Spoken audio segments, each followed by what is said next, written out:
शांतिवन है चिचोली का। डॉक्टर बाबा साहेब अम्बेडकर स्मृति संग्रहालय यहाँ बना हुआ है और आप देख रहे हैं कि ये जो सेशन चल रहा है इस समय, ये डॉक्टर बाबा साहेब अम्बेडकर महाप्रयाण दिवस पर ये एक विपस्सना मेडिटेशन का एक छोटा-सा वर्ग चल रहा है। जो लोग यहाँ पहुँचे, लाखों की संख्या में लोग पहुँचते हैं यहाँ बाबा साहेब को अभिवादन करने। यहाँ बाबा साहेब के अस्थि धातु भी है और हमारे साथ ये बहन जो जुड़ी है, इनसे ज़रा समझते हैं। बहन, एक बात बताइए, बाबा साहेब की बड़ी मंशा रही कि प्रचारक जो है उनके लिए प्रशिक्षण का केंद्र हो, बुद्धिस्ट सेमिनरी बने और वामन राव जी गोडबोले साहब ने इस क्षेत्र में उसकी संकल्पना को साकार करने की कोशिश की। लगभग हम देखते हैं पिछले 2-3 सालों से तो हम देख रहे हैं कि काम लगभग पूरा हो चुका है। ये प्रशिक्षण केंद्र क्या शुरू हो पाया या नहीं? नमो बुद्धाय जय भीम सभी को। प्रशिक्षण बस अभी शुरू होने जा रहा है, ऐसा सभी को समझ लेना है, क्योंकि अभी जो थाईलैंड का संघ आया है तो उनका भी एक कल्चर, जैसे बुद्धिस्ट जो कल्चर होता है तो वो यहाँ पर निर्माण करने का उनका एक तैयारी है। तो उस अनुसार यहाँ पर चिचोली में जो भी जितना भी स्थान बना है या फिर जितने भी विहार बने हैं, सभी जगह हमें एक धम्म का प्रचार प्रसार केंद्र बनाना है। और जो गोडबोले जी का सपना था, बाबा साहब का जो सपना था, वो अब सच होने जा रहा है, ऐसा हम लोग मानने के लिए बिल्कुल समर्थ है। ऐसा कहा जाए कि बाबा साहेब के महाप्रयाण दिवस पर अभिवादन का ये संकल्प होगा?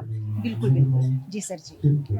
महाराष्ट्र गवर्नमेंट ने जो 40 करोड़ दिए थे, जी। इसका 2 प्रकार का प्रोजेक्ट है यहाँ पे। एक तो बाबा साहब का वस्तु संग्रहालय अलग बात है, और जो अपना था धम्म प्रचार प्रशिक्षण विद्यालय किस तौर पे चालू हो रहा है। जैसे कि अभी आप देख रहे हैं, यहाँ से जो बंदे जी कितनी पोंग आए थे, 2010 में उन्होंने एक शिविर लिए थे। अभी उन्हीं को मिलके धम्मगाय फाउंडेशन और इंडियन बुद्धिस्ट काउंसिल ऐसा मिलके काम करेंगी, और बाबा साहब का जो धम्म प्रचारक प्रशिक्षण विद्यालय का वो यूनिवर्सिटी धम्मगाय यूनिवर्सिटी के माध्यम से पूरा करने की कोशिश करेंगे। क्या यहाँ पर ये निवासी प्रशिक्षण होगा या फिर कुछ पार्टली होगा ये काम? नहीं, निवासी प्रशिक्षण होगा। निवासी प्रशिक्षण होगा। हर तो बच्चों के लिए भी होगा, छोटे हाँ। बच्चों का अलग संस्कार शिविर होगा, संडे स्कूल होगी। संडे स्कूल के तो बाद ये क्या कुछ कालावधि के लिए होगा या फिर 2 साल, 3 साल, 4 साल ऐसा प्रशिक्षण होने वाला है? नहीं, तो यहाँ तो कुछ कालावधि का ऐसा नहीं है। अभी यहाँ पे जो है प्रशिक्षण विद्यालय जो न्यू थी, हाँ। वो मेन काम अभी चालू हो जाएगा। जी। एक बात चलते-चलते इतना ज़रूर बता दीजिएगा कि डॉक्टर बाबा साहेब अम्बेडकर स्मृति संग्रहालय की क्या स्थिति है? लोग बहुत पूछते हैं। सर, बाबा साहब अम्बेडकर स्मृति संग्रहालय के बाबा साहब की चीज़ें जो केमिकल ट्रीटमेंट तो हो गए। जो महाराष्ट्र गवर्नमेंट ने 40 करोड़ दिए थे, उसमें बिल्डिंग का ढांचा तैयार हो गया था, लेकिन हमने 3 बार प्रोजेक्ट को सबमिट किया और तीनों बार रिजेक्ट हुआ। और कहीं न कहीं वजह बता के अभी माननीय सीएम साहब ने बोले कि बाबा साहब का जो वस्तु संग्रहालय है उसको जो भी निधि लगता है तो इस असेंबली में पूरा करके दे देंगे, 14 करोड़ रुपया। तो क्या आपका अनुमान कहता है कि ये संग्रहालय कब तक शुरू हो जाएगा लोगों के लिए? ये 1.5 से 2 साल में चालू हो जाएगा, क्योंकि वस्तु संग्रहालय में पैसा आने के बाद बहुत काम है। जैसे कि सबसे ज़्यादा अपने पास जो बाबा साहब की वो फैब्रिक है, कपड़े हैं, तो कपड़े के लिए बाबा साहब को स्टैचू बनाना पड़ेगा, उसमें सेंसर लगाना है, सेंसर लगा के बाबा साहब वो कोट पहनेंगे। ये सारी चीज़ों के लिए 1.5 से 2 साल लगेगा। एक बात तो होती है कि बुद्ध धर्म के प्रचार प्रसार में प्रचारकों का अपना एक समझ वाला साहित्य भी प्रकाशित होता है। क्या इंडियन बुद्धिस्ट काउंसिल इस बात पर कोई कंसंट्रेशन रखता है? बिल्कुल, बिल्कुल। इंडियन बुद्धिस्ट धम्मकाय फाउंडेशन और इसके माध्यम से बाबा साहब जो 12 जनवरी 1955 की जो मुलाकात थी बाबा साहब की, doctor Ambedkar to reach Bengal for the funds करके, वो प्रशिक्षण विद्यालय को पकड़ के ही सब सारी चीज़ें होंगी। आप शांतिवन में आए हैं। शांतिवन में ही सर्वप्रथम धम्म सेनापति वामनराव जी गोडबोले ने बाबा साहब को जो उनका सपना था धम्म प्रचारक प्रशिक्षण केंद्र विद्यालय, ये जब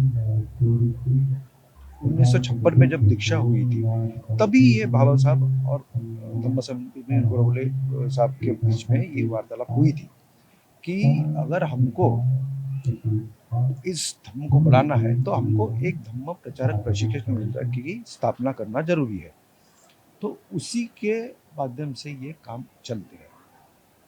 वामनराव जी गोडबोले ने ये काम जितना उनसे जमा उन्होंने किया।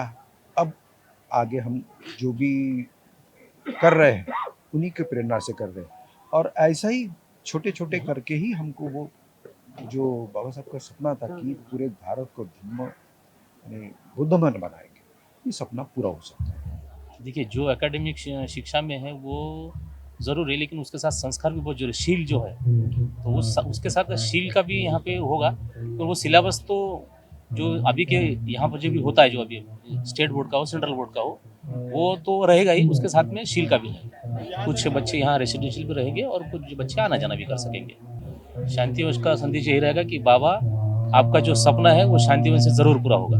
प्राचीन काल में सब भारत हा जम्बूद्वीप था, और प्राचीन काल से ही वो पाली चल रही है।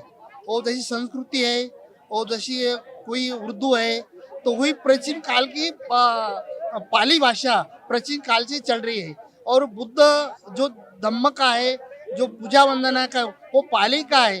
वो पाली की क्लास चल रहे हैं, पाली की क्लास पढ़ रहे हैं लोग। समन्वय समिति के वो जो कारवा चल रहा है, समन्वय समिति का विहार के बंधन एकजुट बांध रहे हो और वो क्लास ले रहे हो, वो पाली परीक्षा ही चल रही हो। मैं श्रीलंका से गया था, वो श्रीलंका मैंने वर्षवास किया, तो श्रीलंका के टीचर लोग थे, संडे के दिन जैसे रहते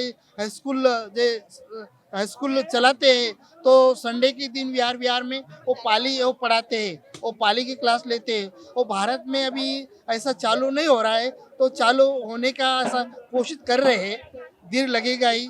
और प्राचीन काल से ही देर चल रहा है।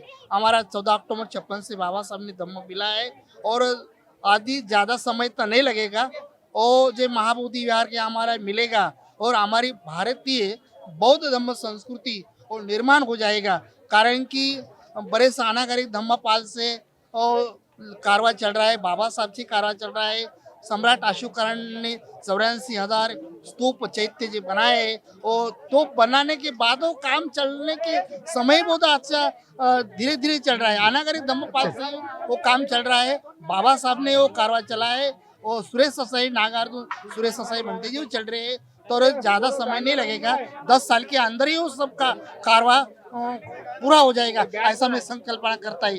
फक्त महाबोधि विहार बौद्धों का है, वो बौद्धों को आना चाहिए, और आने के सबको वो काम पूरा हो जाएगा, ऐसा संकल्पना करता है।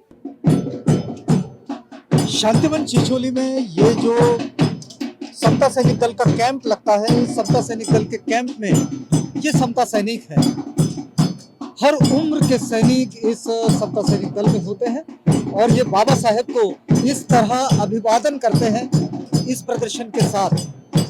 बाबा साहेब डॉक्टर अम्बेडकर, जिन्होंने दबे कुचले जीवन को एक ऊंचाई की राह दिखाई, और वे ऐसे प्रेरणा स्थान है जिन्होंने ये जीवन ही बदल दिया। और 1956 में नागपुर में दीक्षा भूमि पर जब उन्होंने बुद्ध की दीक्षा ली, अपने लाखों अनुयायियों को बुद्ध धर्म की दीक्षा दी, तो इस वक्त लोगों के जीवन में जो परिवर्तन आना शुरू हुआ है, इस वक्त से आज 69 साल का ये समय बीत चुका है, और समता सैनिक दल अपनी प्रेरणा को, अपने आदर्श को यहाँ अभिवादन कर रहा है। आप देखिएगा इस तरफ, ये जो देख रहे हैं आप, ये डॉक्टर बाबा साहेब अम्बेडकर स्मृति संग्रहालय है। ये संग्रहालय की पुरानी बिल्डिंग है, इसके ठीक सामने एक नई बिल्डिंग बनी हुई है। और देखिएगा कि समता सैनिक, इस समय हर उम्र के सैनिक इस शिविर में बाबा साहेब को अभिवादन कर रहे हैं।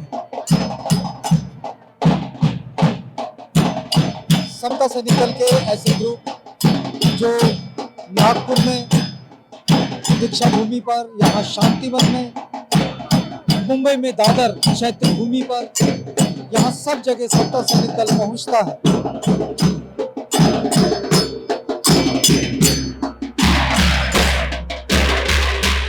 तीन दिन का शिविर रहता है। 3 की शिविर में लाठी काठी जुड़ो कराटे पढ़ाए जाते हैं, और ये 69वां डॉक्टर बाबा साहेब अम्बेडकर दिनानिमित्त हम यहाँ प्रोटेक्शन देते हैं, दीक्षा भूमि भी देते हैं। महाड़ में 14 अर्थड़े पे वो अपने भीमा कोरेगांव सब जगह जाके ये समता सैनिक दल ऑल इंडिया एक्विलिटी आर्मी फोर्स 19 मार्च 1927 को बाबा साहब ने स्थापन की थी।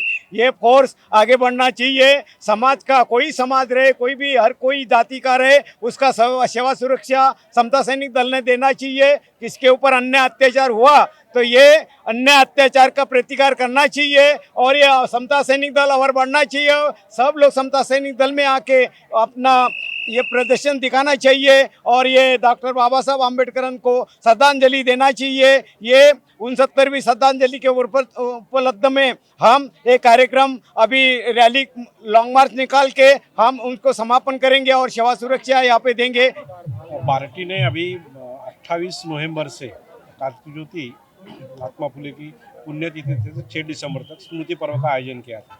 उस उद्देश्य ये था कि जो महामानव है उनके विचार जनता तक पहुंचना चाहिए। क्या हुआ, हमने विविध संस्था में जाके वो प्रोग्राम लिए हैं और आज के दिन जो बाबा साहब का अभिवादन के लिए यहाँ पे लोग आए हैं, उनके विचार और जो शांति का संदेश है वो देने के बाद पार्टी की योजना लोगों तक पहुँचना चाहिए, इस उद्देश्य से हम यहाँ पर आए। डॉक्टर बाबा साहब आम्बेडकर ने 14 अक्टूबर 1956 को धम्म दीक्षा दिया था और देने के बाद में उनका जो भारत बौद्धमय बनाने का सपना था वो अभी भी अभियान चल रहा है और ये भारतीय बुद्ध महासभा ये अभियान चला रही और उसके साथ साथ में औद्योगिक और आर्थिक ये जो सामाजिक परिवर्तन आना चाहिए, इसके लिए राजरत्न आम्बेडकर साहब ये भारतीय बुद्ध महासभा के माध्यम से ये परिवर्तन इस देश में लाना चाहते हैं।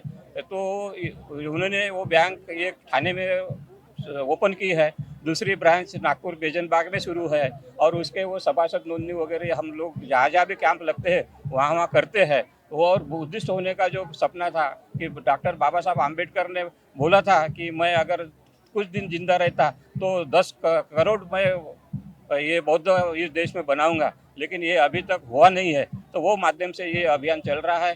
होना चाहिए, हमारी एकजुट होना चाहिए और एकजुट होकर काम करना चाहिए, तभी उसका असर ज़्यादा पैमाने पर अपने दिख सकता है। लेकिन तो इसके लिए पहल कैसे होगी कि सब लोग एकजुट होकर कैसे काम कर पाएंगे? अगर वो लोग चाहते हैं तो होता है, अगर नहीं चाहते तो नहीं होता, फिर ये ऐसा ही चलते रहेगा और जितना अपने से बनता है उतना अपन करेंगे। चलिए, आज अगर शांतिवन से हम आपका मैसेज लेना चाहें तो क्या मैसेज होगा? मैसेज ये होगा कि सभी लोगों ने एकजुट से काम करना चाहिए। ये सामाजिक एकता बहुत जरूरी है क्योंकि हमारा राजकारण जो है, राजकारण तो बहुत टूटा फूटा है और वो एक नहीं हो सकते, लेकिन सामाजिक दृष्टिकोण से आज नहीं कल हम एक हो सकते, ये हमारी आशा है और ये होना चाहिए, ऐसी मेरा एक संकल्पना है।